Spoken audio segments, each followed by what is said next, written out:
اعوذ باللہ من الشیطان الرجیم، بسم اللہ الرحمن الرحیم۔ السلام علیکم ورحمۃ اللہ وبرکاتہ۔ رسول اللہ صلی اللہ علیہ وآلہ وسلم نیند سے بیدار ہوئے تو آپ صلی اللہ علیہ وسلم کا چہرہ سرخ تھا اور آپ صلی اللہ علیہ وسلم نے فرما رہے تھے کہ اللہ کے سوا کوئی معبود نہیں، عربوں کی تباہی اس بلا سے ہوگی جو قریب ہی آ لگی ہے۔ پوچھا گیا کہ کیا ہم اس کے باوجود ہلاک ہو جائیں گے کہ ہم میں صالحین بھی ہوں گے؟ فرمایا ہاں، جب برائی بڑھ جائے گی تو ایسا ہی ہوگا۔ دوستو، نبی کریم صلی اللہ علیہ وآلہ وسلم کی حدیث پوری ہوتی ہوئی نظر آ رہی ہے۔ آج کل جو عربوں کے حالات ہیں اسے دیکھ کر مسلمان کہتے ہوئے انہیں شرم آتی ہے۔ زیادہ تر لوگ عیش و عشرت میں پڑ چکے ہیں۔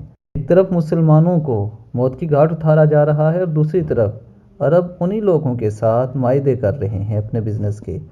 اللہ تعالیٰ سے یہ دعا ہے کہ اللہ تعالیٰ ہمیں نبی کریم صلی اللہ علیہ وآلہ وسلم سے محبت کرنے والا سچا اور پکا مسلمان بنائیں اور دین اسلام کی خاطر ہمیں اپنا تن من دھن ہر چیز قربان کرنے کی توفیق عطا فرمائیں۔